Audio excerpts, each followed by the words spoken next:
James Crawford collapsed on the rain-soaked pavement outside his former home, his trembling hands clutching the divorce papers that had shredded his world just hours ago.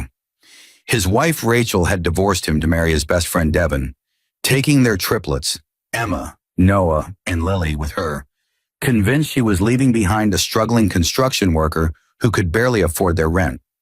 But what Rachel didn't know was that beneath James's paint-stained overalls and calloused hands lay a secret $7.5 billion fortune he'd been hiding for 15 years, waiting for the woman who would love him for who he truly was, not what he possessed.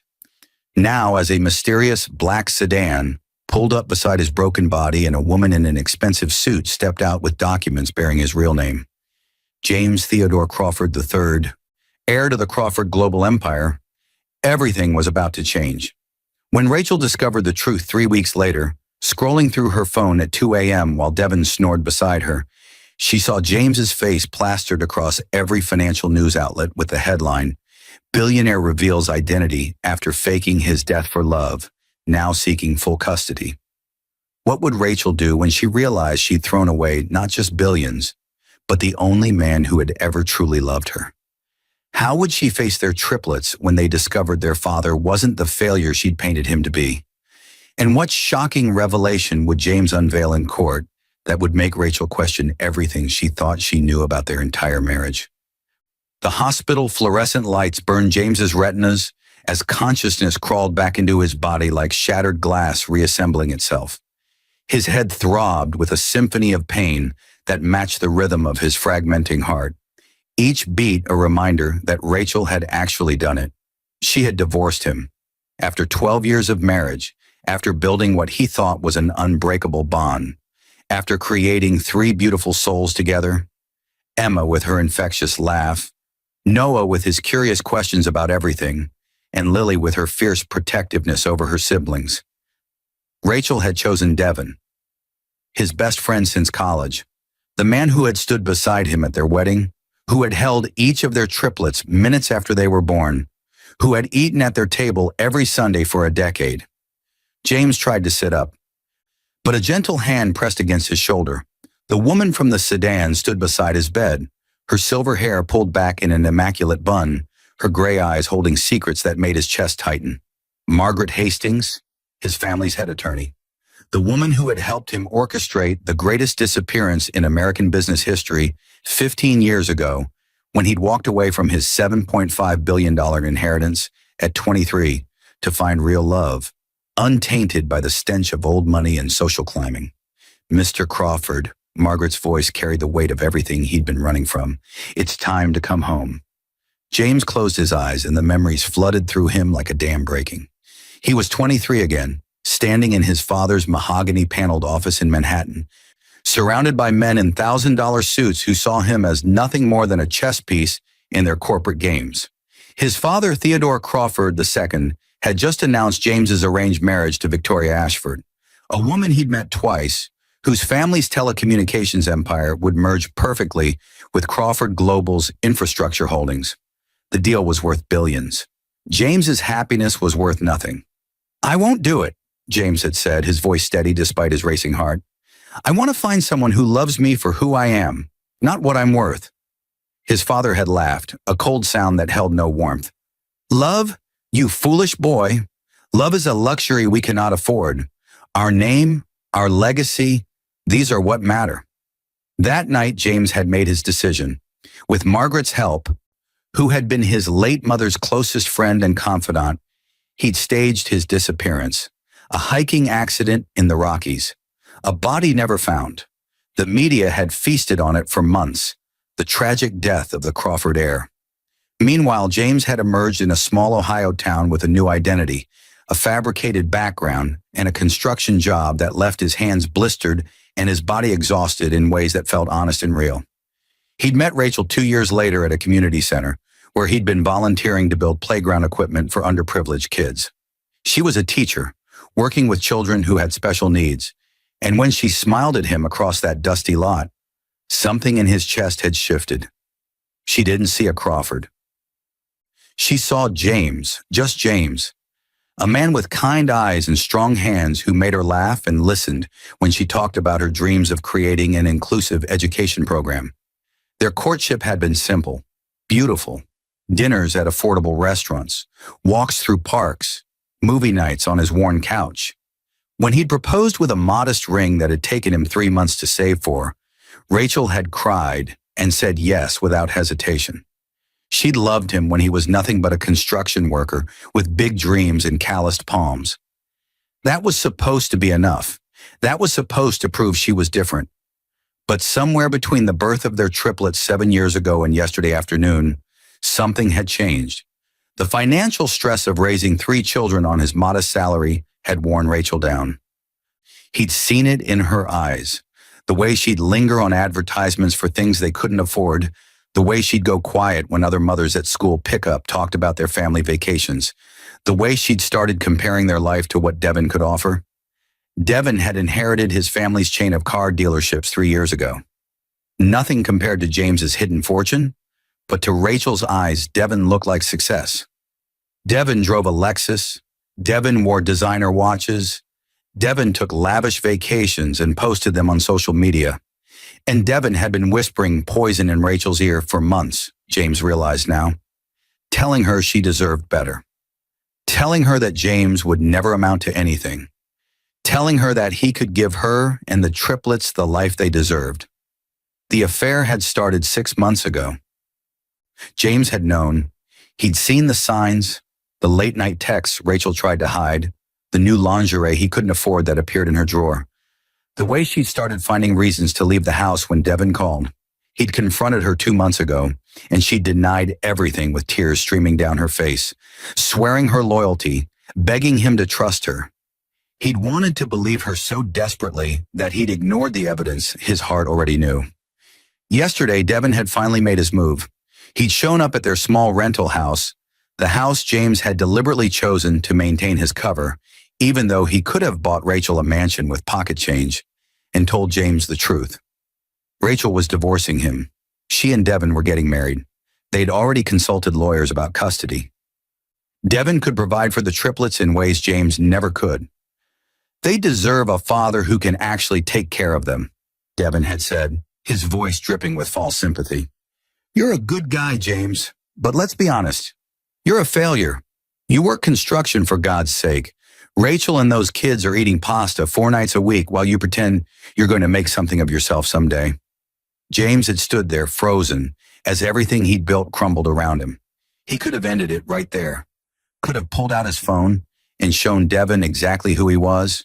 Could have revealed the monthly statements that showed his $7.5 billion fortune had grown to nearly $9 billion in the years he'd been gone, carefully managed by Margaret and a team of financial advisors who thought their client was dead.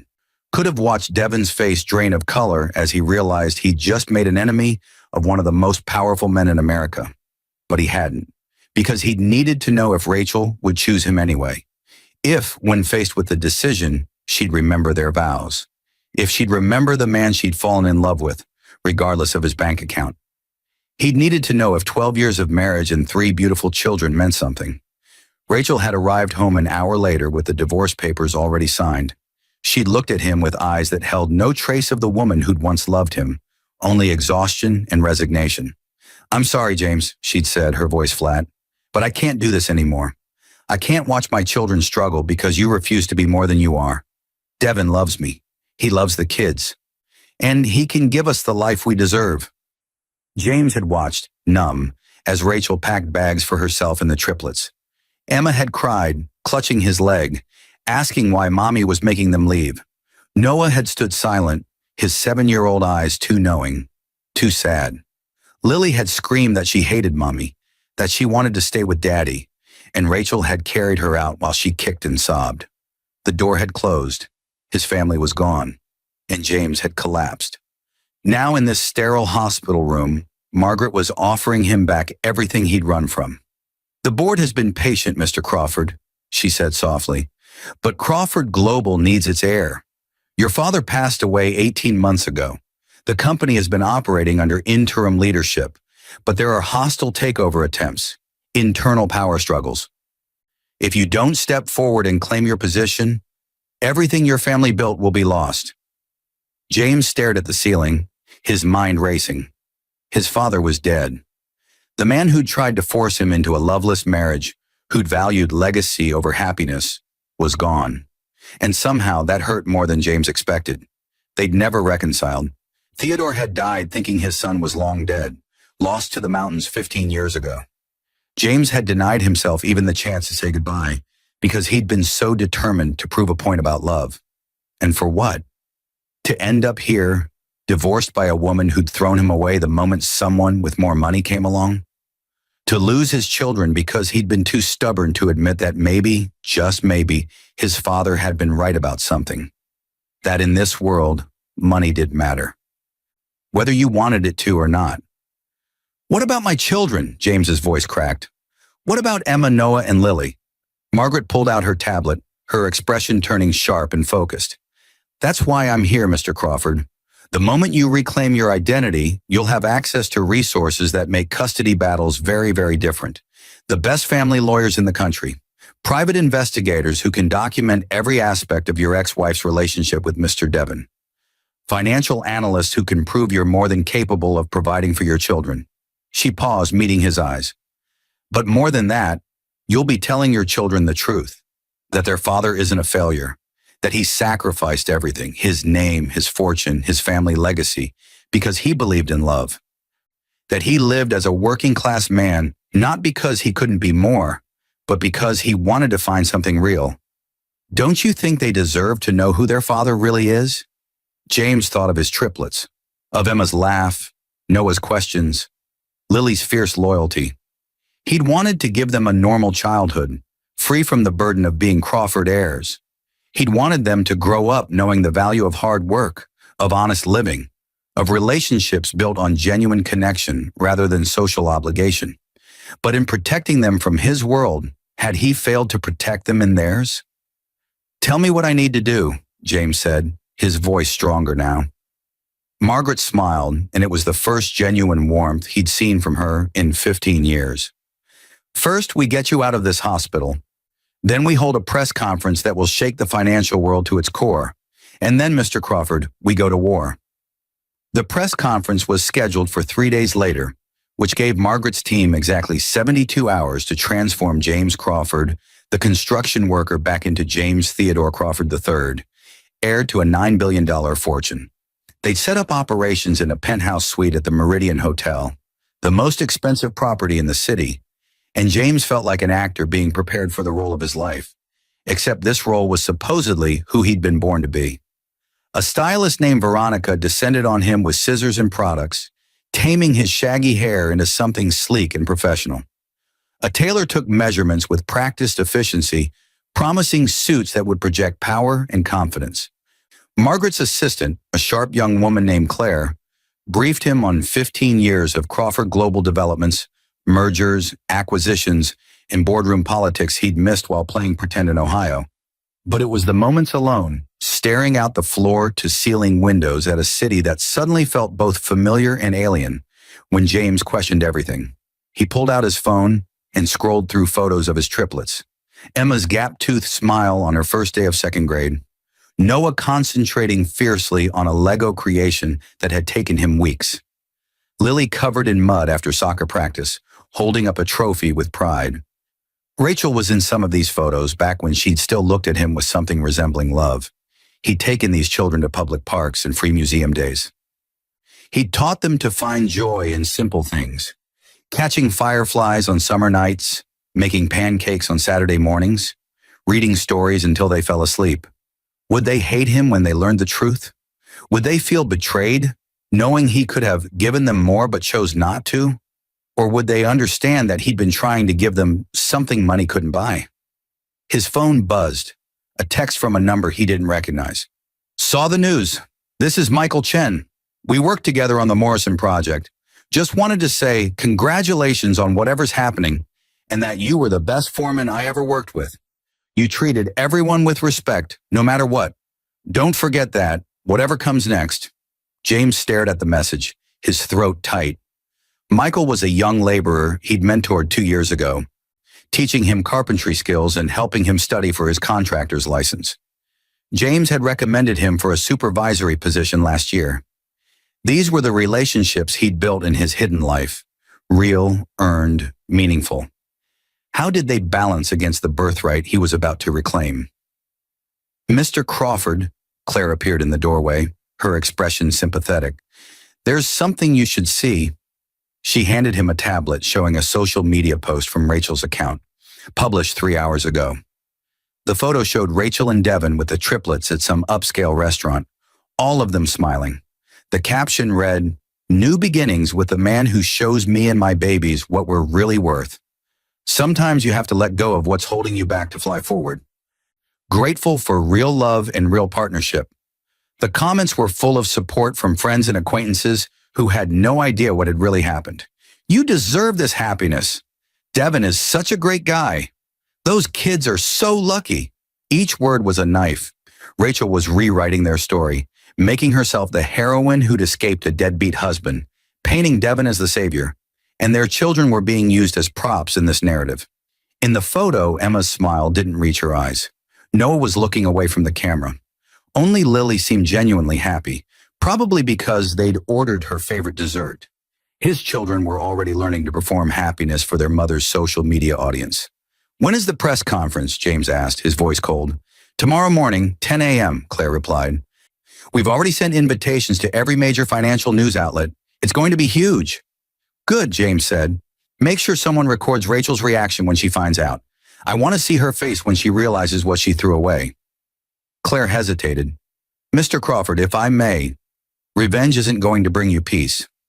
"This isn't about revenge," James said, though they both knew that was partially a lie. "This is about my children knowing the truth. Rachel has spent 3 days telling everyone, including Emma, Noah, and Lily, that their father is worthless, that Devin is better, that money equals value. Tomorrow they're going to learn that their father could have bought and sold Devin's entire car dealership chain without blinking. They're going to learn that he chose them, chose authenticity, chose love over billions. And they're going to have to reconcile what that means." That night, James couldn't sleep. He wandered the penthouse, past the leather furniture and marble countertops that were already starting to feel normal again. How quickly humans adapted to comfort, he thought bitterly. 15 years of living modestly, and already his body was remembering what luxury felt like. He found himself in front of a mirror, studying his reflection. The haircut made him look sharper, more defined. The expensive pajamas Margaret had insisted he needed fit perfectly. Even the way he stood had started to shift. Shoulders back, chin up, the unconscious posture of someone who'd been raised to command rooms. James Crawford, the construction worker, was disappearing. And James Theodore Crawford III was emerging like a butterfly from a cocoon he deliberately built. A memory surfaced. His mother, Catherine Crawford, sitting beside his bed when he was 8 years old, recovering from appendicitis. She'd been the warmth in a cold household, the one who'd read him stories and encouraged his dreams of designing buildings that could withstand earthquakes and house families safely. She died when he was 19, cancer taking her swiftly and brutally, and James had always believed she would have supported his decision to leave. "What would you think of all this, Mom?" he whispered to his reflection. "Did I honor you by walking away, or did I waste the legacy you and Dad built?" The reflection had no answers, but James imagined he could hear his mother's gentle voice. "The measure of a man isn't his bank account, sweetheart. It's what he does when everything is taken from him. That's when you see who someone really is." Tomorrow, the world would see who James Theodore Crawford III really was.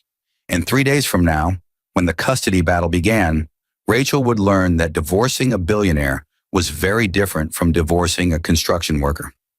The press conference room at the Grand Continental Hotel buzzed with confused energy as financial journalists, business reporters, and curious onlookers filed in, wondering why they'd been summoned on such short notice for a historic announcement regarding Crawford Global Enterprises. The company's stock had been volatile for months, plagued by rumors of internal strife and leadership vacuum after Theodore Crawford II's death. Wall Street was hungry for answers. James stood backstage wearing a Tom Ford suit that cost more than 3 months of his construction salary, his heart hammering against his ribs. Margaret stood beside him, reviewing notes on her phone with the calm of someone who'd orchestrated corporate takeovers and billion-dollar deals for 4 decades. 5 minutes, Mr. Crawford, Claire said, her headset crackling with communication from the production team. The major networks are carrying this live. CNN, CNBC, Fox Business, Bloomberg. Your story is already trending on social media based on the teasers we released. Those teasers had been deliberately cryptic. The Crawford heir lives, a 15-year secret revealed. The speculation had been wild. Some theorized James had been in witness protection. Others suggested he'd been in a coma. A few conspiracy theorists had proposed everything from alien abduction to a secret government mission. None of them had guessed the truth. Has anyone contacted Rachel yet? James asked, knowing the answer would be no. Margaret's team had been meticulous about timing. Her phone has been ringing for the past hour, Margaret said with a slight smile. Friends sending her the news alerts, asking if she knows anything. According to our surveillance team, she's been ignoring calls and texts, probably thinking it's some kind of scam or mistaken identity. Devin left for work at his dealership at 8 a.m. The triplets are at school. James had insisted on that detail. Whatever happened today, he didn't want his children finding out via social media or playground gossip. Margaret had already arranged for a child psychologist to be on standby, someone who specialized in helping children process complex family revelations. After the press conference, before Rachel could spin the narrative, James would go to the school and tell Emma, Noah, and Lily the truth himself. 2 minutes, Claire said. Margaret placed a hand on James's shoulder, her gray eyes intense. Once you walk through that door, everything changes. Your privacy ends. Your life becomes public property. The Crawford name comes with expectations, obligations, and a level of scrutiny most people can't imagine. Are you absolutely certain this is what you want? James thought about his children's faces in that restaurant photo, about Rachel's caption celebrating her new beginning with Devin, about 15 years of living authentically, only to be discarded the moment someone shinier came along, about his mother's voice telling him that character is revealed in crisis. I want my children back, James said simply. I want them to know who their father is, and I want the resources to fight for them. Everything else is secondary. Margaret nodded, satisfied. Then let's remind the world that the Crawford legacy isn't dead. It was just sleeping. The stage lights were blinding as James walked to the podium, camera flashes erupting like fireworks. He could hear the confused murmurs rippling through the crowd. Nobody here recognized him, which was exactly the point. He'd been so successfully erased from public consciousness that even seasoned financial reporters who'd covered the Crawford family for years had no idea what Theodore Crawford II's son looked like as a grown man. Margaret approached a separate microphone, her voice cutting through the noise with authoritative clarity. Ladies and gentlemen, thank you for coming on such short notice. 15 years ago, the business world mourned the tragic loss of James Theodore Crawford III, heir to Crawford Global Enterprises, in a hiking accident. Today, I'm here to tell you that those reports were premature. The room erupted. Journalists shouted questions simultaneously. Cameras swiveled. Producers screamed into headsets. Margaret raised a hand for silence, and gradually the chaos subsided into tense anticipation. 15 years ago, at the age of 23, James Crawford made a choice that many of you will struggle to understand. Faced with an arranged marriage and a future dictated entirely by corporate and social obligations, he chose to walk away. With my assistance, he staged his disappearance and embarked on an experiment that few people of his wealth and status would ever dare to attempt. He wanted to discover if genuine human connection, authentic love, and honest living were possible when stripped of the influence of his family name and fortune. Margaret paused, letting this sink in.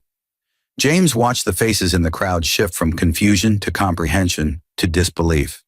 For 15 years, Margaret continued, James Crawford has lived as an ordinary American citizen. He worked construction. He paid rent. He struggled with bills and budgets. He met a woman, fell in love, got married, and had children, all without revealing his true identity or accessing a single dollar of his inheritance. He lived the life many of you in this room live, and he did it not out of necessity, but out of a profound desire to experience humanity unfiltered by wealth. Now she stepped back, gesturing to James. And today, circumstances have brought him back. Ladies and gentlemen, I present to you the man you thought was dead, James Theodore Crawford III, majority shareholder of Crawford Global Enterprises, heir to a personal fortune currently valued at $9.2 billion, and, as of this morning, the new chairman and CEO of one of America's most influential infrastructure companies. The explosion of noise was deafening. James stepped to the microphone, his hands surprisingly steady, and waited for silence. When the room finally quieted enough for him to be heard, he spoke in a voice that carried the weight of 15 years of hidden truth. My name is James Crawford, and everything Margaret just told you is accurate. For the past 15 years, I've lived in Ohio under a different identity. I worked construction, earning $45,000 a year. I met my ex-wife, Rachel, at a community center where I was volunteering. We dated, fell in love, and got married in a small ceremony that cost less than $3,000. We had 3 children together, triplets named Emma, Noah, and Lily, who are currently 7 years old. He could see the journalists frantically typing, their fingers flying across keyboards. This was the story of the decade, possibly the century. Billionaire lives as working-class man for 15 years. The angles were endless. 3 days ago, James continued, his voice harder now, my wife divorced me. She'd been having an affair with a man I considered my best friend, someone who had been part of our lives for years. She chose to leave me because, in her words, I was a failure who couldn't provide adequately for our children. She told me our triplets deserved a father who could give them the life they warranted. Yesterday, she married her new partner and posted on social media about finding real love and real partnership with someone who knew their worth. The room had gone completely silent now. This wasn't just a business story anymore. This was human drama on an epic scale. Rachel had no idea who I really was, James said, his eyes finding the cameras that were broadcasting this moment to millions. I never told her about my background, my family, or my fortune. I wanted to know if she could love me for who I was as a person, not what I represented as an heir. For 12 years, I thought I had my answer. Apparently, I was wrong. He let that statement hang in the air before continuing. I'm here today for 3 reasons. First, to formally claim my position at Crawford Global and begin the work of stabilizing and growing a company that has been rudderless for too long. Second, to reclaim my legal identity and all the rights and responsibilities that come with it. And third, to begin a custody battle for my 3 children, who deserve to know that their father isn't a failure. He was simply a man trying to discover what really mattered in life. A reporter shouted over the noise, Mr. Crawford, do you regret your decision? Was it worth it? James considered the question carefully. I regret that my experiment in authenticity ultimately failed. I regret that the woman I loved, the woman I chose over billions of dollars and a family legacy, couldn't see past financial status to the man I actually was. But I don't regret trying. I learned more about human nature, about myself, and about what truly matters in these 15 years than I ever would have learned in boardrooms and country clubs. My children grew up in a home filled with love, even if it lacked luxury. They learned to appreciate simple things. They learned that happiness doesn't come from a bank account. Those are lessons they'll carry forever, regardless of what happens next. Another reporter, what about your father? Theodore Crawford died 18 months ago thinking you were dead. Don't you feel guilty? The question hit harder than James expected, but he kept his composure. My father and I had fundamental disagreements about what kind of life I should live. He wanted me to be a symbol, a chess piece in corporate strategies. I wanted to be a person. Could we have reconciled? Perhaps. I'll carry that regret for the rest of my life. But I also know that my mother, Catherine Crawford, would have understood. She always told me that integrity and authenticity were worth more than any fortune. I tried to honor her memory by living accordingly. Margaret stepped forward again. We'll be taking questions for the next 20 minutes, but please understand that Mr. Crawford has personal matters to attend to, specifically speaking with his children about this revelation. The full details of Crawford Global's transition plan will be released in a formal statement this afternoon. The questions came rapid fire. How would he prove his identity? DNA tests were already scheduled. What about the death certificate? It would be formally vacated. How would this affect Crawford Global's stock? Margaret's team projected an immediate surge given the restored heir's return and the public relations goldmine of his story. What were his plans for the company? Modernization, expansion, and a new focus on affordable housing, a passion project inspired by his years living in working-class neighborhoods. But the question everyone really wanted answered came from a young reporter in the back. Mr. Crawford, what do you want to say to your ex-wife, who's presumably watching this right now? James looked directly into the main camera, knowing Rachel would see this, knowing Devin would see this, knowing everyone in their social circle who'd pitied poor Rachel for being stuck with a struggling construction worker would see this. He let a long moment of silence stretch out, building tension. Rachel, he said finally, his voice steady and cold, you told me our children deserved a father who knew their worth. You were absolutely right. They do deserve that father. And now they'll have him, the real him, not the disguise I wore, but the man I've always been. As for you, I spent 15 years and $9 billion trying to find authentic love. I thought I'd found it with you. I was wrong about you, but I wasn't wrong about the goal. Somewhere out there is a woman who would have chosen me even as a construction worker, who would have seen past financial struggles to the person underneath. That's the woman who deserves everything I am and everything I have. You've already made your choice. Now you get to live with it. The room erupted again, journalists sensing the epic nature of what they just witnessed.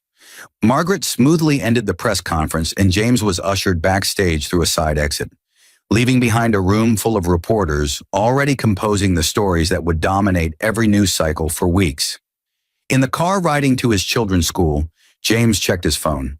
It had exploded with notifications, messages from numbers he didn't recognize, friend requests from people he'd never met, news alerts with headlines that ranged from sympathetic, billionaire's heartbreaking quest for real love, to salacious, scorned heir reveals ex-wife's gold-digging ways. His personal favorite was from a gossip site. From construction worker to billionaire CEO, the ultimate revenge transformation. But it was the text from Michael Chen, his former construction coworker, that made James's throat tight. Just watch the press conference. You're still the same guy who helped me fix my truck in the rain and bought pizza for the crew with your own money when the company forgot our lunch order. Don't let them change who you really are. Margaret sat beside him, already fielding calls from board members, legal advisors, and Crawford Global executives, who were both relieved and anxious about the heir's dramatic return. The custody lawyers are ready, she said between calls. With your resources and Rachel's provable infidelity, we're confident about the outcome. But Mr. Crawford, you need to prepare yourself for what this will do to your children. They're about to be thrust into a media circus. I know, James said quietly, watching the city pass by through tinted windows. But they were already being used as props in Rachel's social media narrative. At least this way, they'll know the truth. They'll understand that their father didn't abandon them or fail them. He fought for something he believed in, even when that fight cost him everything. The car pulled up to Riverside Elementary School, where Emma, Noah, and Lily were in their second grade classroom, probably focused on spelling words or math problems, completely unaware that their entire world was about to shift on its axis. James had called ahead, arranging with the principal to pull the triplets from class under the guise of a family emergency. It wasn't exactly a lie. As James walked through the familiar hallways, he'd volunteered here dozens of times helping with book fairs and field day events. Teachers and staff did double takes, some recognizing him from the press conference that was now playing on every television in the teacher's lounge.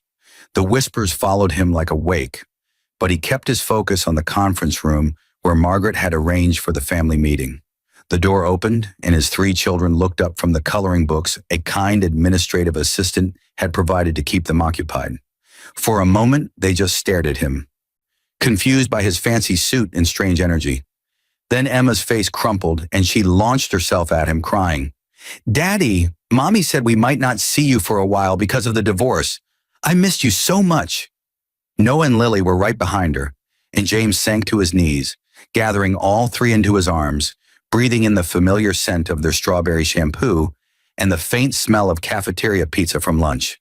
This was what mattered. Not the billions, not the company, not the revenge he just unleashed on Rachel and Devin. These three perfect souls who shared his DNA and his heart. "I missed you too, babies," James whispered, his voice breaking. "I missed you so much. And I need to tell you something very important, something that's going to sound really, really strange." He pulled back enough to look at their faces. Emma with Rachel's green eyes and his brown hair. Noah with his blue eyes and Rachel's blonde hair. Lily with her fierce expression and the stubborn Crawford chin.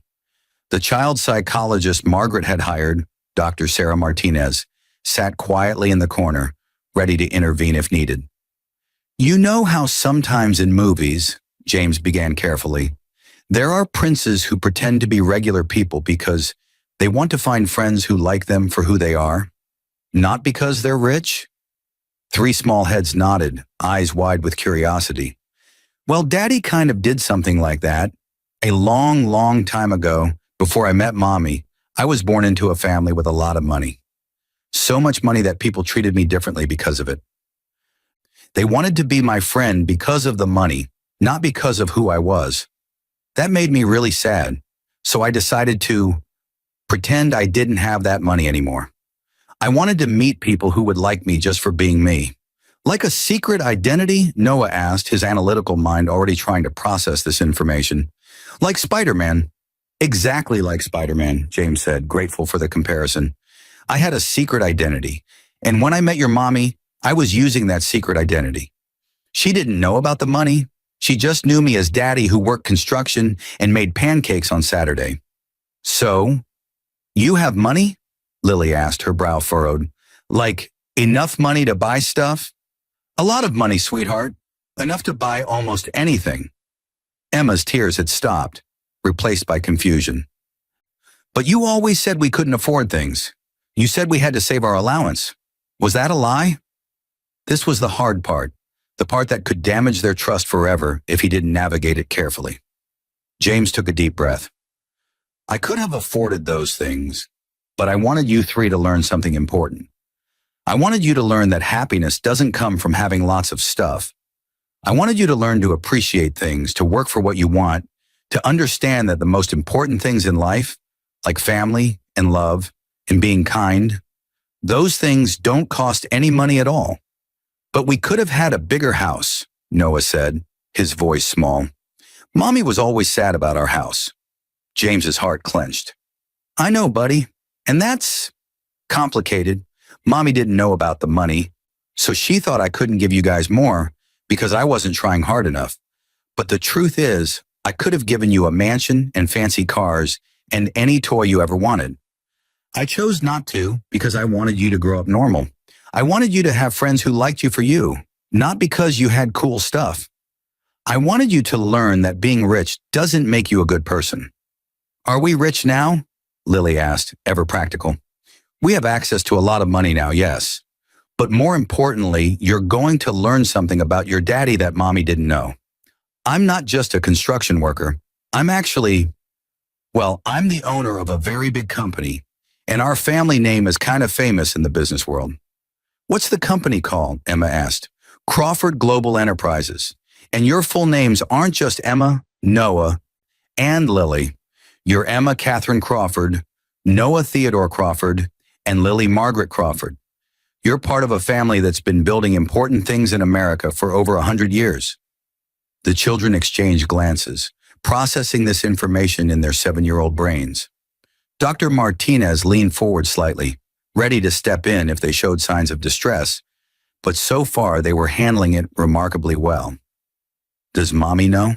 Noah asked quietly. "She's finding out right now," James said. "There was a big meeting this morning where I told a lot of people the truth about who I am. It's on TV and the internet. By now, Mommy has probably seen it." "Is she going to be mad?" Emma asked, worry creasing her forehead. James chose his words carefully. "Mommy's going to have a lot of feelings about this. But here's what I want you three to understand. Daddy loves you more than anything in the world. More than money, more than companies, more than anything. I lived as a regular person for 15 years because I was trying to find something real and honest. I thought I found it with Mommy. But sometimes grown-ups make mistakes about each other. That's why Mommy and I got divorced. Is it because she liked Devin more? Lily asked bluntly. James winced. How much did Mommy tell you about Devin? She said he was going to be our new daddy because he could take better care of us than you could, Noah said, his voice matter of fact, but his eyes betraying hurt. She said you were, what was the word, Emma? Mediocre, Emma supplied quietly. She told Grandma Carol on the phone that you were mediocre and that Devin was successful. Rage flared in James's chest, not just at Rachel, but at himself for not being there to defend against these poisonous seeds she'd been planting in his children's minds. But he kept his voice calm. Well, I have something important to tell you about that. Mediocre means average, ordinary, not special. And it's true that when I was pretending to be a regular construction worker, I didn't make as much money as Devin. But kids, money doesn't measure how much someone loves you or how good a person is. Devin has money from his family's car business. That doesn't make him a better person. And now that you know the truth, you'll understand that I had much more money than Devin the whole time. I just chose not to use it because I was trying to teach you something important. What were you trying to teach us? Emma asked. James pulled them close again. That the best things in life aren't things at all. That you can be happy making pillow forts and playing board games. That family dinners around a small table are more valuable than fancy restaurants. That a dad who spends time with you and listens to your problems and helps with your homework is worth more than a dad who just buys you stuff. I wanted you to grow up knowing how to be good people, not just rich people. Are you going to buy us lots of stuff now? Lily asked hopefully. James laughed despite the tension. We're going to have to figure out what that looks like together. But I promise you, even though things are going to change, the important things won't. I'm still going to make you pancakes on Saturday. I'm still going to help with your homework. I'm still going to read you stories at bedtime. The only difference is that now you'll know the whole truth about who your daddy is. Will we still see Mommy? Noah asked, the question James had been dreading. Of course you'll still see Mommy. She's your mother and she loves you very much. But there might be some changes about where you live and how much time you spend with each of us. Daddy's going to be talking to some lawyers about making sure you're taken care of the right way. Do we have to live with Devin? Emma asked, her voice small. James met Dr. Martinez's eyes and she gave a small nod of encouragement. I'm going to try very hard to make sure you live with me most of the time, James said honestly. Devin isn't your father, and he doesn't get to decide what happens to you. But this is going to be decided by judges and lawyers, people whose job it is to figure out what's best for kids. They're going to want to make sure you're safe and happy. Will we be on TV? Noah asked, and James could see the analytical wheels turning in his son's mind. If you're famous now, and we're your kids, are we going to be famous? Probably a little bit for a while, James admitted. A lot of people are interested in our story because it's unusual. But we're going to have security guards and lawyers who make sure nobody bothers you or makes you feel unsafe. And Dr. Martinez here, he gestured to the psychologist, is going to help us all talk about our feelings and make sure you're okay with all these changes. They talked for another hour with Dr. Martinez gently interjecting questions to gauge the children's emotional state and help them process the avalanche of information. By the end, Emma was sitting in James's lap, exhausted. Noah had 1,000 more questions that James promised to answer over time, and Lily had declared that she was glad her daddy was secretly rich because now maybe they could get a dog, which made everyone laugh despite the gravity of everything else. As James was preparing to leave, Margaret had arranged for a secure vehicle to take the children to a family suite at the Meridian Hotel rather than back to Rachel's house. His phone rang. It was a number he recognized but hadn't called in 3 days. Rachel. He put the call on speaker in front of Dr. Martinez, who nodded approval. Rachel's voice came through, high-pitched and desperate in a way James had never heard before. James, please tell me this is some kind of joke. Please tell me you didn't just go on national television and... It's not a joke, Rachel. Everything you saw was true. You're a billionaire? You've been a billionaire this whole time? While I was clipping coupons and buying clearance clothes for the kids, you had billions of dollars? Yes. The line went silent for a long moment. Then, why? Why would you do this to me? Do you have any idea how humiliated I am right now?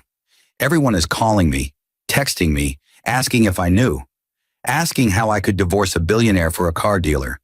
My mother won't stop crying. Devon's family is... Stop, James said, his voice hard. You want to talk about humiliation? You had an affair with my best friend. You told our children I was mediocre and that Devon could take better care of them than their own father. You posted on social media about finding real love with someone who knew your worth, implying that I didn't. You divorced me 3 days ago, Rachel. 3 days. And you've already poisoned our children against me. So forgive me if I don't particularly care about your humiliation. You lied to me, Rachel shouted, and he could hear she was crying. Our entire marriage was based on a lie. You let me struggle and stress about money when you could have fixed everything with a phone call. What kind of monster does that? The kind who wanted to know if you'd love him without the money, James said quietly. And I got my answer, didn't I? The moment someone with more visible wealth showed up, you left. You didn't just leave. You mocked me, degraded me, told me and our children that I wasn't good enough. Well, Rachel, now you know the truth. I was always good enough. I was always more than enough. You just couldn't see it because you were too focused on what you didn't have instead of what you did. I want to see my children, Rachel said, her voice breaking. You can't keep them from me. I'm not keeping them from you, but they're staying with me tonight while they process all of this. Dr. Sarah Martinez, a child psychologist, is here to help them. Tomorrow we'll start working out a schedule. But Rachel, understand this. The custody arrangement you thought you'd secured with Devon's money and your lawyers, that's done. I have the resources now to fight you properly, and I will. The courts are going to hear about your affair, about the things you said to our children about their father, about everything, and they're going to decide what's actually best for Emma, Noah, and Lily, not what's convenient for you and your new husband. Devon's voice suddenly came through the speaker, angry and defensive. This is insane, James. You can't just swoop in with your money and take these kids from their mother. They need stability, not to be dragged into your billionaire drama. James laughed, and it was not a pleasant sound. Devon, you stood in my living room 3 days ago and told me I was a failure. You said my children deserved a father who could actually provide for them. You implied that your car dealership money made you superior to me. So here's what's going to happen. You're going to step back from my children's lives because you are not their father and you never will be. Rachel made her choice when she married you, and now she gets to live with the consequences. But Emma, Noah, and Lily, they're innocent in all of this, and I will move heaven and earth to make sure they're protected and loved and raised with the values I wanted them to have, which, by the way, you tried to destroy by teaching them that money equals worth. You're insane, Devon spat. This whole elaborate charade. Living like a poor person for years. You're mentally unstable. That's an interesting accusation from the man who seduced his best friend's wife, James replied coldly. But feel free to make that argument in court. I'm sure the judge will be fascinated by your psychological assessment.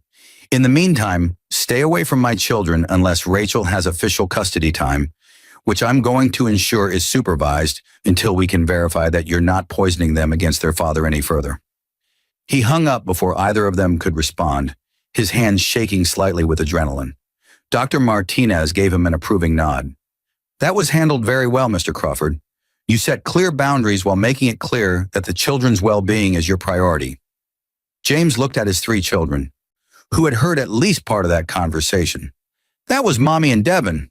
They're upset right now, and they're going to be upset for a while. But I want you 3 to know something very important. None of this is your fault. The problems between Mommy and me, the secrets I kept, the choices we both made, none of that has anything to do with you. You are perfect, and you are loved, and we're going to figure this out together. Emma hugged him tightly. I'm glad you told us the truth, Daddy, even if it's weird and confusing. Me too, Princess, James whispered. Me too. The Crawford Global Enterprises headquarters occupied 47 floors of a gleaming tower in downtown Manhattan, and James had forgotten how overwhelming the architecture of power could be. The building had been designed by his great-grandfather in the 1950s and renovated extensively in the early 2000s by his father, and walking through the marble lobby felt like stepping into a cathedral of capitalism. Every surface gleamed.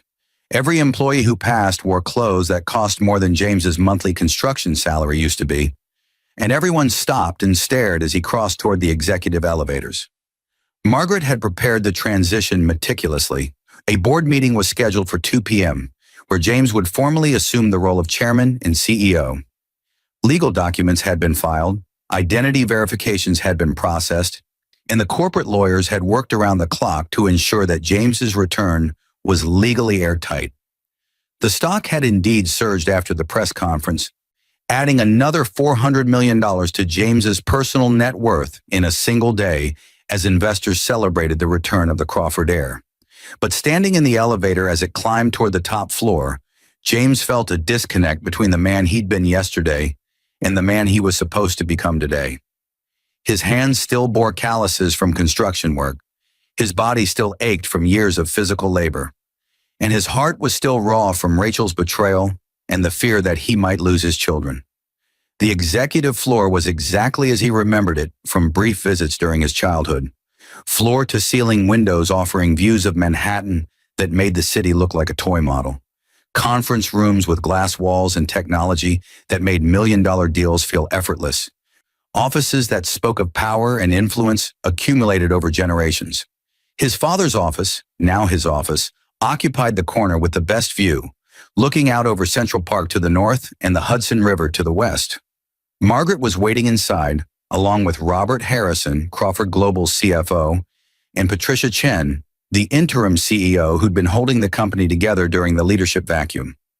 Both looked at James with a mixture of curiosity and assessment, trying to reconcile the legendary heir with the man in front of them who'd spent 15 years framing houses. "Mr. Crawford," Patricia said, extending her hand. She was in her late 50s, with steel gray hair and the confident bearing of someone who'd fought her way to the top of a male-dominated industry. "Welcome home. Your father would be, well, I'm not sure what he'd be, honestly. Furious? Proud? Probably both." James shook her hand, appreciating the directness. "I appreciate you keeping the company stable in my absence, Ms. Chen. Margaret's briefings made it clear that without your leadership, Crawford Global would have been vulnerable to the takeover attempts." "The Meridian Group tried 3 times, Robert added. He was younger, maybe 40, with the eager energy of someone who'd climbed fast and wanted to keep climbing. They assumed the heir was dead and the board was fractured. Patricia held them off, but it's been expensive. The defensive strategies cost us nearly $200 million in the past year alone." "That ends today," James said, moving behind the massive mahogany desk that had belonged to his father. Sitting in this chair felt surreal, like wearing a costume that didn't quite fit. "As of this afternoon, I want a full accounting of all ongoing projects, partnerships, acquisitions, and potential vulnerabilities. I've been away from the corporate world for 15 years, which means I have a lot of catching up to do. But I'm not interested in simply maintaining the status quo. Crawford Global needs to evolve." Patricia and Robert exchanged glances. "Evolve how?" Patricia asked carefully. James pulled up the notes he'd been making for the past 3 days, ideas that had been percolating during his years of working construction and seeing firsthand how regular Americans lived. "The infrastructure sector is about to undergo a revolution. Climate change is forcing us to rethink how we build everything from highways to power grids. Housing affordability is a crisis that's only getting worse, and the technology exists to build better, more sustainable, more affordable structures, but companies like ours have been slow to adapt because there's more profit in the old ways." He looked up at them. "I want Crawford Global to lead the affordable housing revolution. I want us to develop new construction techniques that can build quality homes for half the current cost. I want us to invest in sustainable materials and green infrastructure. And I want us to partner with communities rather than exploiting them." Robert looked skeptical. "With all due respect, sir, that sounds very noble, but our shareholders expect returns. Affordable housing typically means lower profit margins." "In the short term, yes," James agreed, "but in the long term, we're positioning ourselves to dominate a market that's about to explode. Millennials and Gen Z are locked out of home ownership because housing costs have outpaced wages for decades. The first major corporation that solves that problem is going to be a hero to an entire generation of consumers. That kind of brand loyalty and market position, that's worth more than quarterly profit margins. Patricia smiled slowly. You've been thinking about this for a while. I've spent 15 years building houses and living in communities where people work 3 jobs and still can't afford decent shelter for their families, James said. I've seen the problem from the inside. Now I have the resources to actually solve it. That's not just good business. It's the right thing to do. The board meeting started at 2 p.m. sharp, and James walked into the conference room to face 17 men and women who represented some of the most powerful families and investment firms in America. Many of them had known his father. Some had known his grandfather. All of them had opinions about the prodigal heir who'd staged his own death and abandoned his responsibilities. He stood at the head of the table and for a long moment just let them look at him. Let them see that he wasn't Theodore Crawford II's carefully groomed puppet. Let them see the calluses on his hands and the confidence in his eyes that came from earning respect rather than inheriting it. Ladies and gentlemen, James began, I'm not my father. I'm not going to pretend to be, and I'm not going to apologize for the choices I made 15 years ago. I walked away because I refused to be a chess piece in corporate strategies and social climbing. I wanted to discover what kind of man I could be when stripped of privilege and expectation. I learned more in those 15 years than I ever would have learned in these boardrooms. One of the older board members, Marcus Wellington, interrupted. That's a lovely speech, young man. But frankly, we don't care about your personal journey. Crawford Global has been rudderless for 18 months. We've lost market share. Our stock was volatile, and you show up after playing working class hero for 15 years and expect us to just hand you control? James smiled, and it was the smile of someone who'd been expecting this challenge. Mr. Wellington, you and my father went to Yale together. You were appointed to this board 40 years ago as a favor to your family's investment in our telecommunications division. In that time, you've opposed every major innovation this company has attempted, from our expansion into renewable energy infrastructure to our partnerships with tech companies for smart city development. You represent old money and old thinking, and frankly, you're exactly the kind of obstacle Crawford Global needs to remove if we're going to remain relevant in the 21st century. The room went dead silent. Margaret, sitting to James's right, had a tiny smile playing at her lips. Wellington's face turned red. How dare you?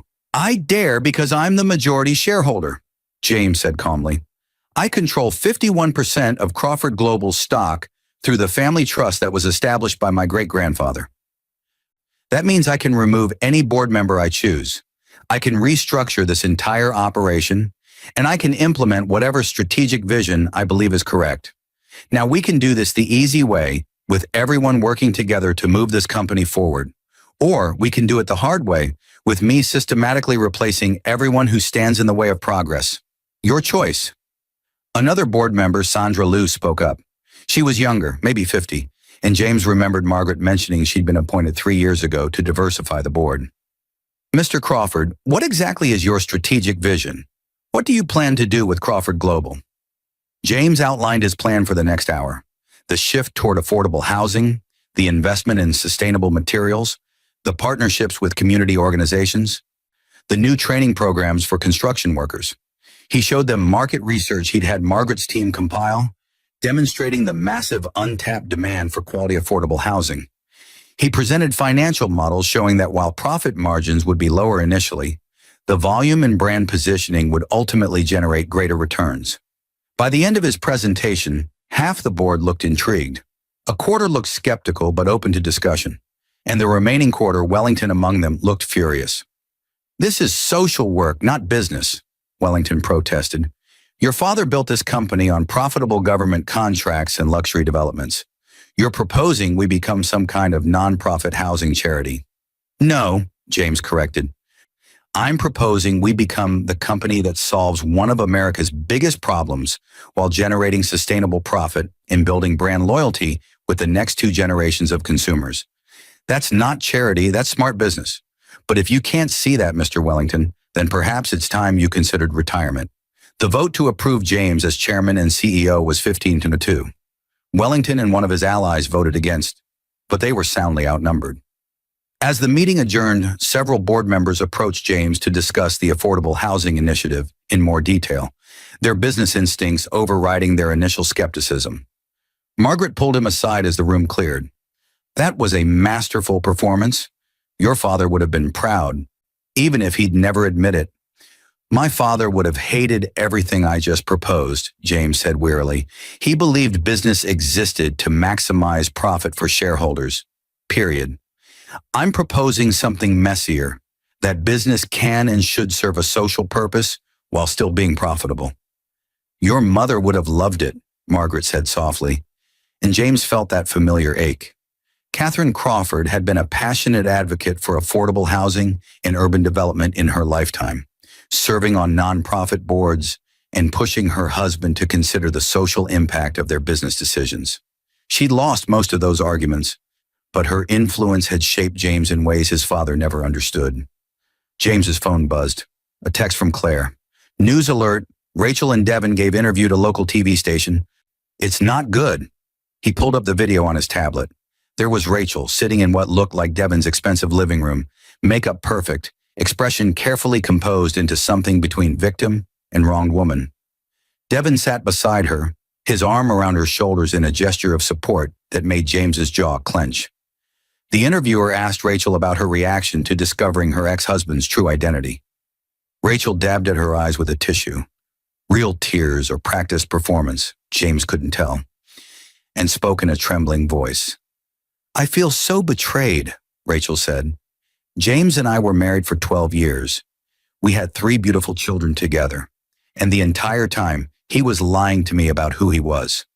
I thought we were partners, struggling together to build a life for our family. I thought we were equals. But apparently he was running some kind of social experiment, using me as a test subject to see if I'd love him without his money. That's not..." James started to object to the empty room, but the interview continued. "I made sacrifices," Rachel said, her voice gaining strength. "I worked as a teacher at an underfunded school because we needed my income. I clipped coupons. I bought secondhand clothes for our children. I skipped meals sometimes to make sure they had enough. And all the while, my husband had $9 billion and was just watching me struggle. What kind of person does that to someone they claim to love?" Devin jumped in, his voice full of righteous indignation. "It's psychological abuse, honestly. Rachel has been traumatized by this revelation. To discover that the man you trusted, the father of your children, was essentially playing pretend with your entire life? That's cruel.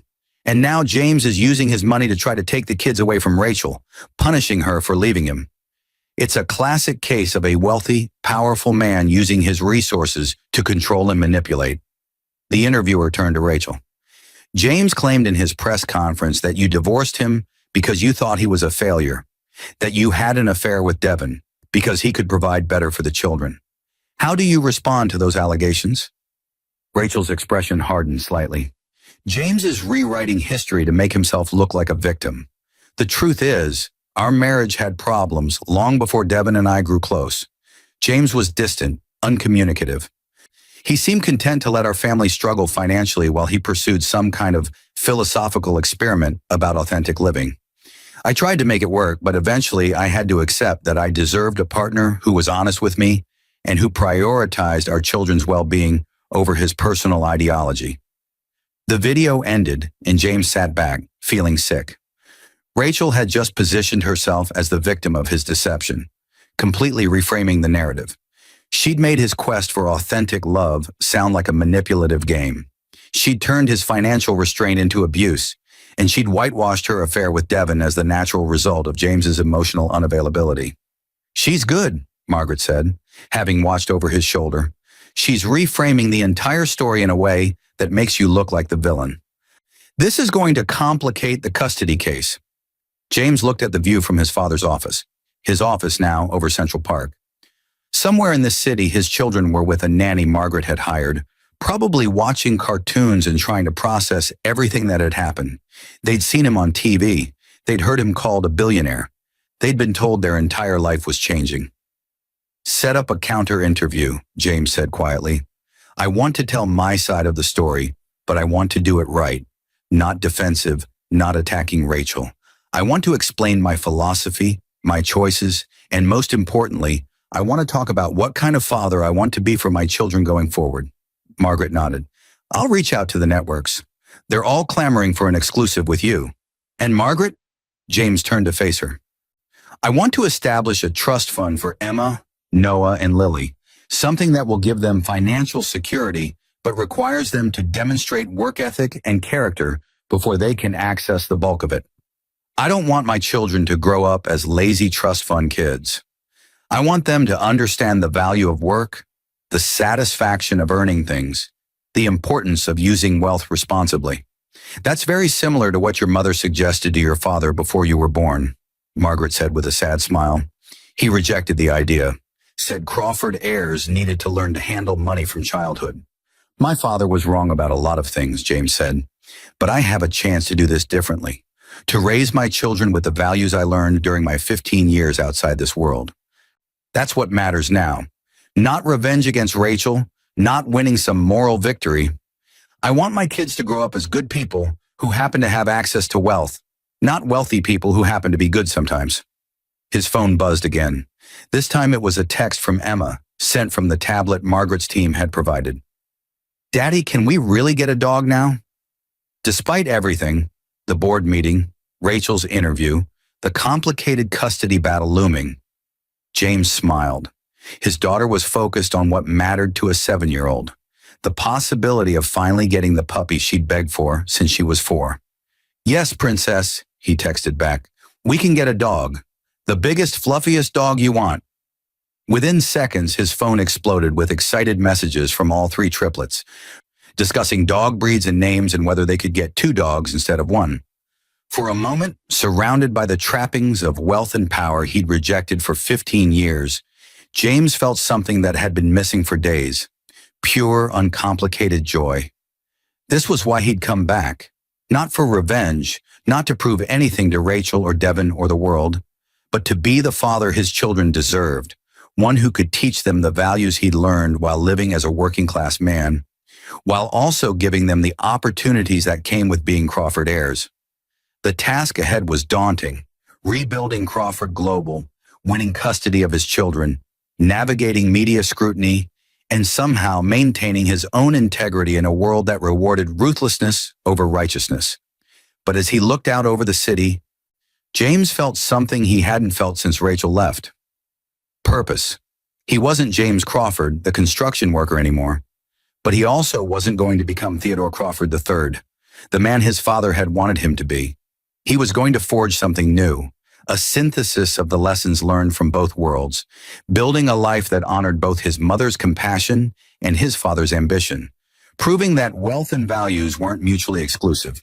The custody hearing was set for 3 weeks after James's dramatic return to public life, which gave both sides time to prepare their cases and gave the media time to turn the Crawford divorce into the most watched family court drama in recent memory. Margaret had assembled a legal team that looked like the Avengers of family law, specialists in high net worth divorces, custody battles involving infidelity, and media management in high-profile cases. Rachel had lawyered up too, hiring Melissa Warren, an attorney known for representing wronged spouses of wealthy men. The narrative Warren was building was clear from her statements to the press. James Crawford had perpetrated a massive fraud on Rachel, denying her informed consent about who she was actually marrying, and now he was using his vast wealth to punish her for leaving him. But in the 3 weeks before the hearing, James had been busy. He'd moved into a sprawling penthouse apartment on the Upper East Side, not because he needed the space, but because he needed rooms for each of his children, decorated according to their individual interests. Emma's room was filled with books and art supplies. Noah's room had a telescope by the window and a wall dedicated to maps and science posters. Lily's room featured sports equipment and a collection of superhero merchandise. And yes, they'd gotten a dog, a golden retriever puppy named Maxwell, who bounded through the apartment bringing chaos and joy in equal measure. James had also been methodical about documenting his relationship with his children. Every evening, regardless of how exhausted he was from Crawford Global business, He had video calls with the triplets when they were with Rachel, helping with homework and reading bedtime stories. On his custody days, Rachel had grudgingly agreed to a temporary joint custody arrangement while awaiting the hearing. He took them to museums, parks, and restaurants, but also made sure to maintain their old routines. Saturday pancakes, Sunday movie nights, evening walks around the neighborhood. He'd also enrolled them in sessions with Dr. Martinez, who was helping them process the massive changes in their lives. According to her reports, the children were adapting remarkably well. They were excited about their new rooms, thrilled about Maxwell, and enjoying the novelty of having access to resources they'd never had before. But they also missed the simplicity of their old life, and they were confused by the tension between their parents. The most heartbreaking detail in Dr. Martinez's reports was that all three children felt guilty about being happy with the new circumstances, as if enjoying their bigger rooms and the puppy meant they were betraying their mother. Rachel, according to the children, had been crying a lot and making comments about how daddy's money is changing everything and how they needed to remember who really loves you, not just who can buy you things. James had wanted to immediately file for full custody based on that emotional manipulation, but Margaret had counseled patience. Let Rachel dig her own hole, she'd advised. Document everything, but don't escalate. The judge is going to see through her tactics if she keeps this up. The interview James had done with 60 Minutes had aired 2 weeks after his revelation, and it had shifted public opinion significantly.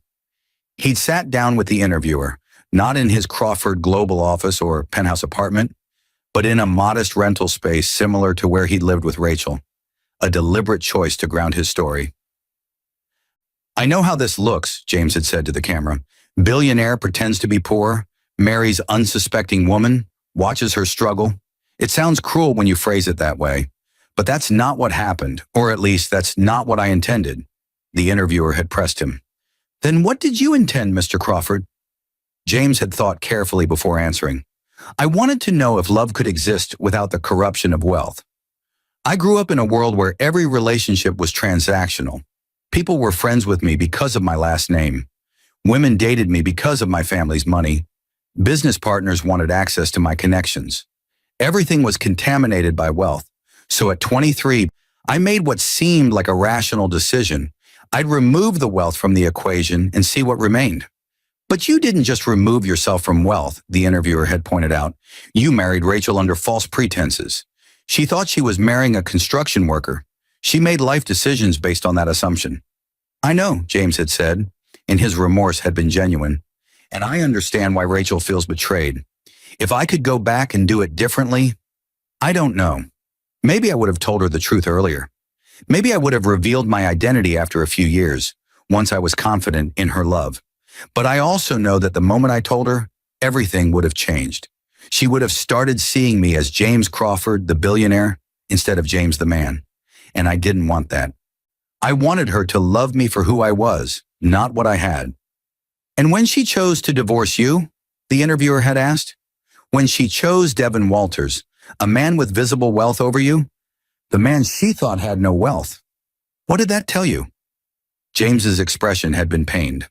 It told me that my experiment failed, that maybe my father was right, that in the real world, love and money are inextricably linked, that people judge worthiness by financial status whether they admit it or not. Rachel looked at our struggling life and concluded I wasn't enough. She looked at Devin's success and saw a better future. I can't entirely blame her for that. Raising 3 children on my construction salary was hard. She was stressed. She was tired. And Devin offered her an easier path. But you could have made it easier at any time, the interviewer had pressed. You could have accessed your wealth, given your family a better life, relieved Rachel's stress. Instead, you watched her struggle. Some people are calling that abusive. And maybe they're right, James had admitted, and this moment of vulnerability had been what shifted public opinion. Maybe in my determination to test the authenticity of our relationship, I caused unnecessary suffering. That's something I have to live with. But I want to be clear. I never denied my children necessities. They had food, clothing, health care, education. We lived modestly, but we weren't in poverty. I wanted them to learn values that I believed were important. Appreciation, work ethic, the joy of simple things. Maybe I was wrong. Maybe I should have given them access to wealth earlier. But my intentions were never to harm them or Rachel. I was trying to give them something I never had, a normal childhood. The interview had been watched by 15 million people and sparked countless think pieces about wealth, authenticity, and the ethics of James's social experiment. Opinion was divided. Some people sympathized with him, seeing his quest as a romantic, if misguided attempt to find genuine love. Others saw him as a manipulative rich person who'd used his wife and children as lab rats in a psychological experiment. But the most important audience was the family court judge who would decide custody of Emma Noe and Lily. And as James sat in the courtroom on the day of the hearing, watching Judge Sandra Morrison review the mountains of documentation both sides had submitted, he felt the weight of everything depending on this moment. Rachel sat across the aisle with Devin beside her, both dressed conservatively and projecting an image of stable, loving partnership. Rachel's lawyer, Melissa Warren, had built their case on several pillars. James's deception constituted fraud and emotional abuse. His extreme wealth would expose the children to danger and corrupt their values. His years of absence from the corporate world suggested instability and poor judgment, and his sudden reemergence was traumatizing the children.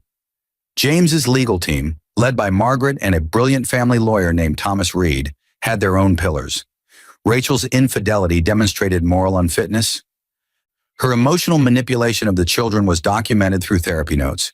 James's devotion to his children was evidenced by 15 years of hands-on parenting, and his wealth, far from being a negative, would provide the children with security, opportunities, and the best possible care. Judge Morrison was a no-nonsense woman in her 60s, with a reputation for being impartial but tough. She'd reviewed all the submissions, interviewed Dr. Martinez, and even briefly spoken with the children in her chambers, with both parents' lawyers present, but not the parents themselves, to minimize pressure on the kids. This is one of the most unusual custody cases I've encountered in 30 years on the bench, Judge Morrison began. We have a father who staged his own death, lived under an assumed identity, married without revealing his true background, and has now returned to claim both his fortune and his children. We have a mother who engaged in an extramarital affair, filed for divorce, and is now arguing that her ex-husband's wealth and deception make him an unfit parent.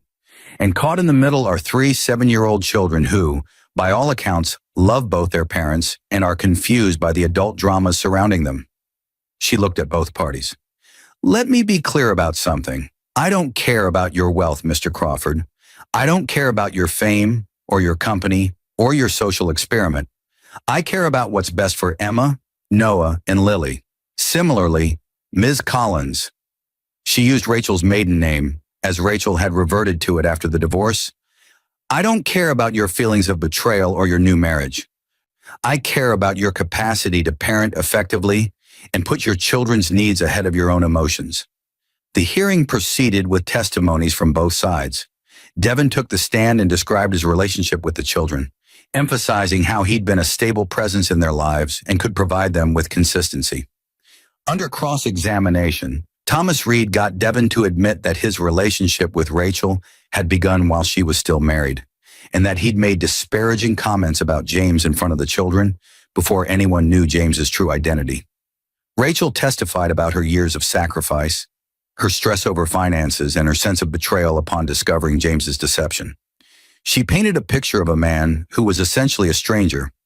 She'd never really known who James Crawford was, and therefore couldn't trust him to be a good father now.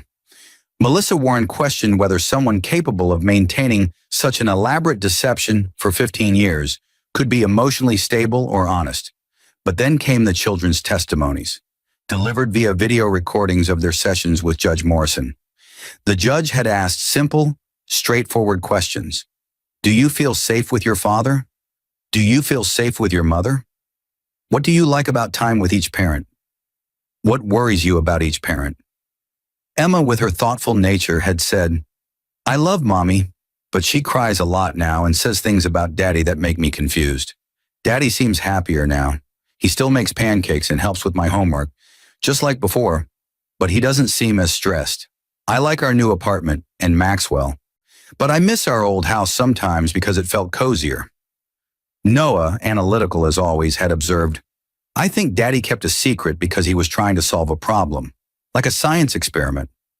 I understand that, even though it seems like it didn't work.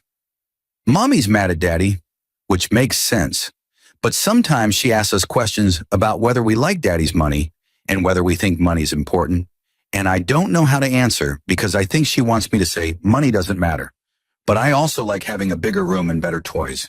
It's confusing. Lily, blunt and protective, had said, Mommy and Devin talk about Daddy when they think we can't hear, and they say mean things. Daddy never says mean things about Mommy. Devin isn't our dad, and I don't want him to pretend he is. I want to live with Daddy because he makes me feel safe, and he doesn't make me feel bad about being happy. The courtroom had been silent as these testimonies played. James saw Rachel wipe tears from her eyes, and he felt a complicated mix of sympathy and frustration. He didn't want his children to hurt Rachel, but he also knew they were simply telling the truth about their experiences.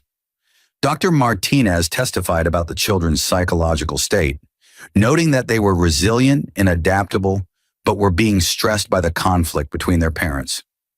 What these children need, she said firmly, is for both parents to put aside their personal grievances and focus on co-parenting effectively.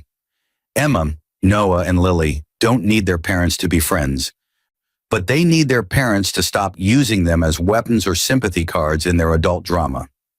The final testimony came from James himself.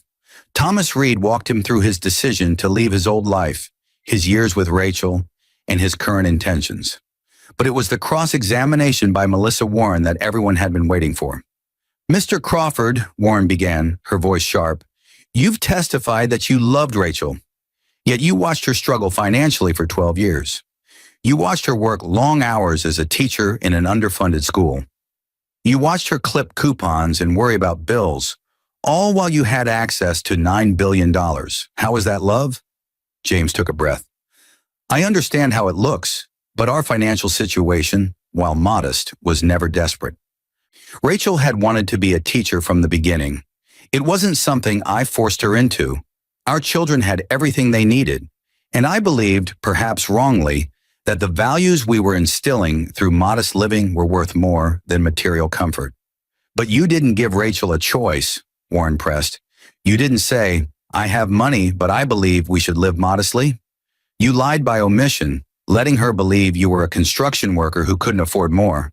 That's not a values decision. That's manipulation. You're right, James said quietly, and the admission seemed to surprise Warren. I didn't give Rachel informed consent about who she was marrying. I justified it by telling myself I needed to test whether our love was real. But looking back, I see how that violated her autonomy. She deserved to know the truth and make her own choice about whether to stay with me. I took that choice away from her, and for that, I am genuinely sorry. Warren paused, seeming to recalibrate her attack. If you're so sorry, why are you fighting for custody? Why not let the children stay with their mother, the parent they've known consistently, without the complication of your wealth and fame? Because they're my children too, James said, his voice strengthening. I was there for every milestone, every skinned knee, every school play, every bedtime story. I coached their soccer teams and helped with their homework and taught them to ride bikes. The fact that I was secretly wealthy doesn't erase 15 years of active, engaged fatherhood.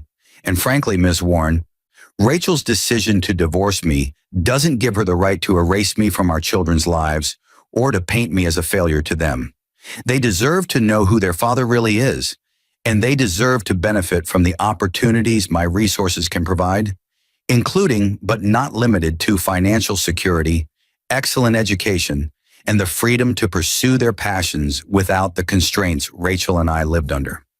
But won't your wealth corrupt them? Warren asked. Won't they grow up entitled, disconnected from normal people, exactly what you were trying to escape?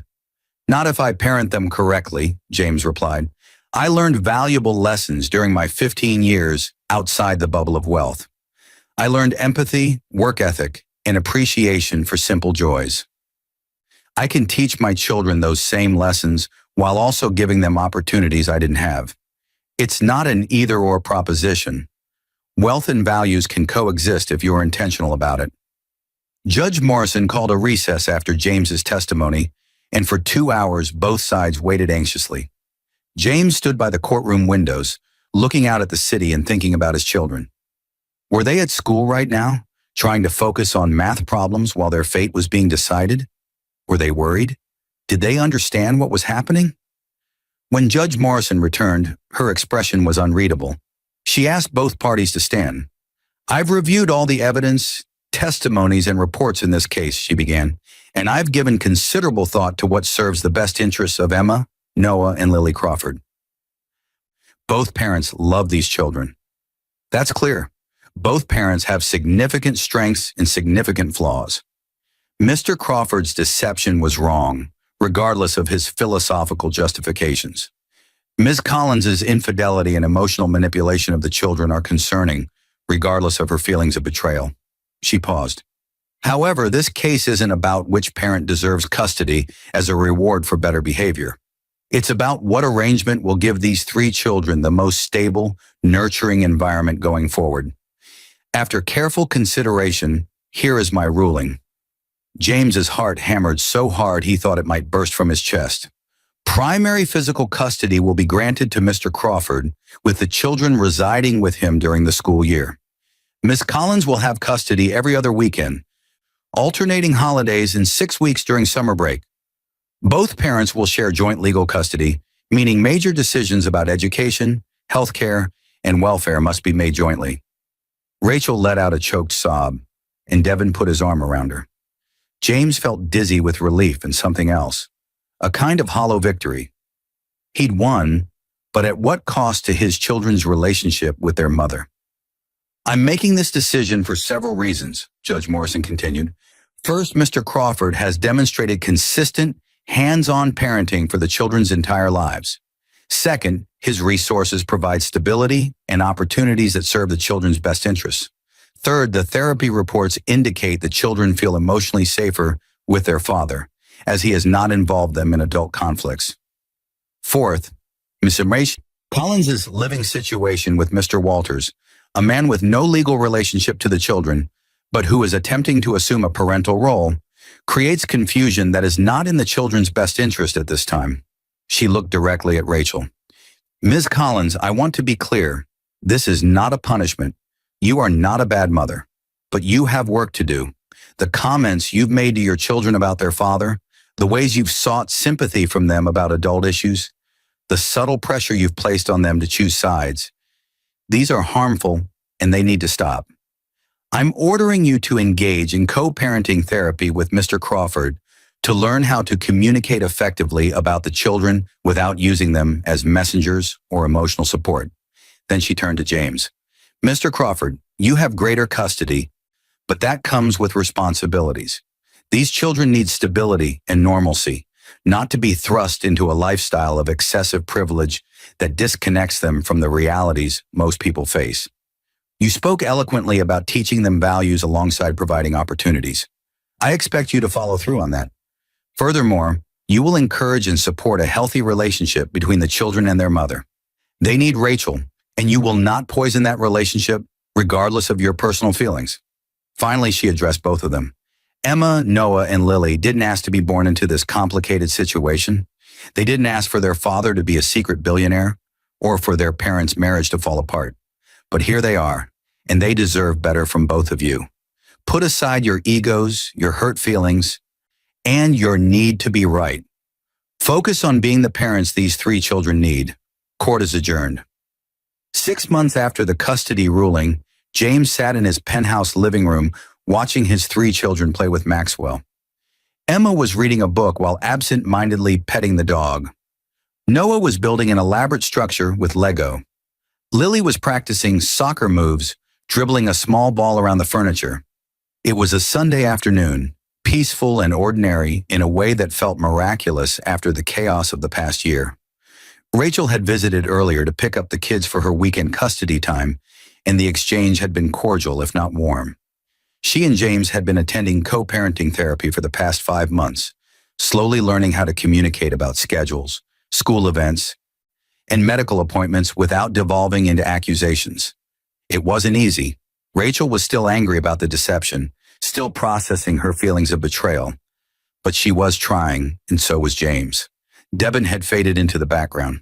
Rachel had filed for divorce from him after just 4 months of marriage, realizing that she jumped from one relationship to another without processing the end of her marriage to James.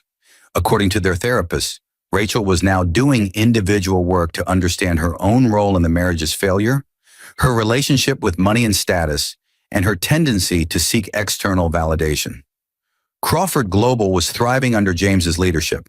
The Affordable Housing Initiative had launched in 3 cities, with plans to expand to 10 more within 2 years. The media had covered the story extensively. Billionaire who lived as working-class man now building quality affordable homes, and the brand positioning had been brilliant. Crawford Global stock had hit record highs, and James had been featured on the cover of Forbes with the headline, "The Billionaire Who Lived Like Us." But more important than any of that, James had found a kind of peace. He'd integrated the 2 parts of his identity, the man who valued authenticity and simple joys, and the man who had responsibilities to a family legacy and the power to make meaningful change. He still made pancakes for his children on Saturdays. He still helped with homework every evening, but now he could also take them to Broadway shows, enroll them in the best schools, and set up educational trusts that would ensure they'd never struggle financially. Emma, Noah, and Lily were adjusting remarkably well. They'd made friends at their new school, a private institution that emphasized character development alongside academic excellence. They still saw their mother regularly, and while things were sometimes awkward, the children were resilient. Dr. Martinez had noted in her latest report that all 3 were processing the changes in healthy ways, helped by consistent routines, honest communication, and the security of knowing both parents loved them. James had also started dating again, cautiously. He'd met a woman named Victoria, ironically the same name as the woman his father had tried to force him to marry, who ran a nonprofit focused on urban development.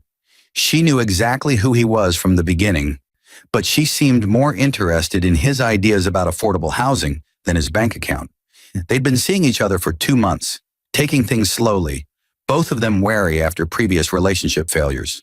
James had no idea if it would work out, but at least this time, everything was honest from the start. His phone buzzed. A text from Margaret. "Board meeting tomorrow at 9 a.m. Wellington is making noise about the affordable housing margins again. Prepare to defend the vision." James smiled. Some things never changed.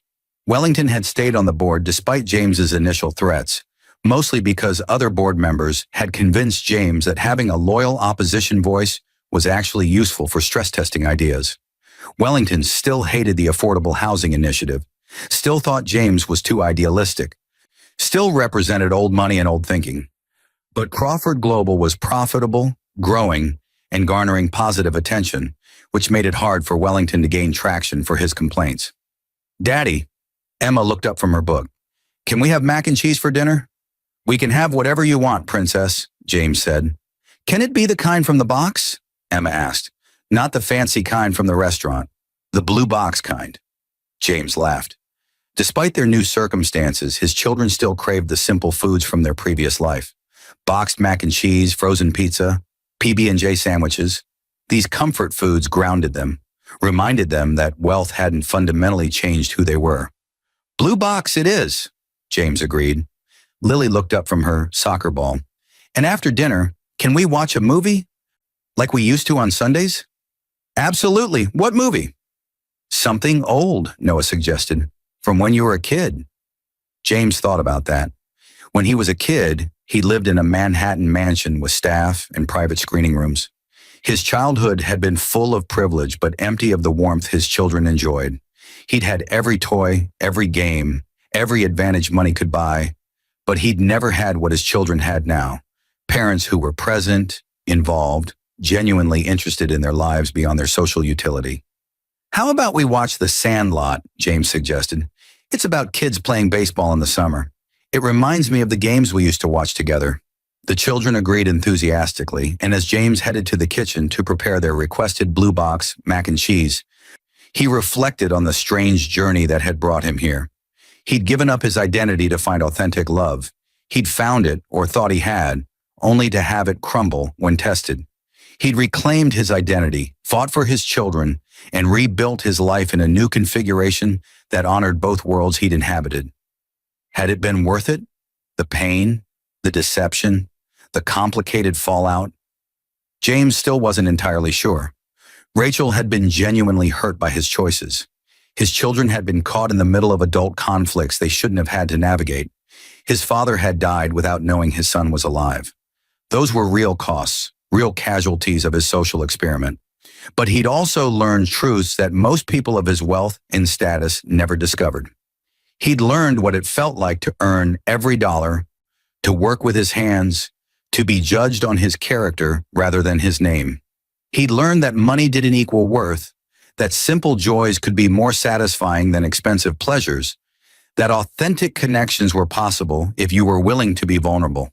And most importantly, he learned how to be a real father, present, engaged, focused on values rather than appearances. Now he had the challenge of teaching those lessons to his children while also giving them access to opportunities that came with wealth. It was a delicate balance, one he wouldn't always get right, but he was trying, consciously and deliberately, to raise Emma, Noah, and Lily to be good humans who happened to have money, rather than rich kids who might occasionally do good things. As he stirred the noodles and listened to his children laugh in the living room, Maxwell barking excitedly, James felt something he'd been chasing for 15 years: contentment. Not the desperate quest for authentic love that had driven him to abandon his identity. Not the hollow satisfaction of wealth and power, but something simpler and more durable. The knowledge that he was living with integrity, parenting with intention, and building a life that honored both the man he'd chosen to become and the legacy he'd been born to inherit. His phone buzzed again. This time it was a news alert. Rachel Collins speaks out. I'm learning to co-parent with a billionaire. James clicked on it and read the interview Rachel had given to a parenting magazine. She was honest about her struggles, her initial anger, her journey in therapy. But she was also surprisingly fair, acknowledging that James had always been a devoted father, even if his methods had been unconventional. I still think what James did was wrong, Rachel was quoted as saying, but I'm learning that people are complicated.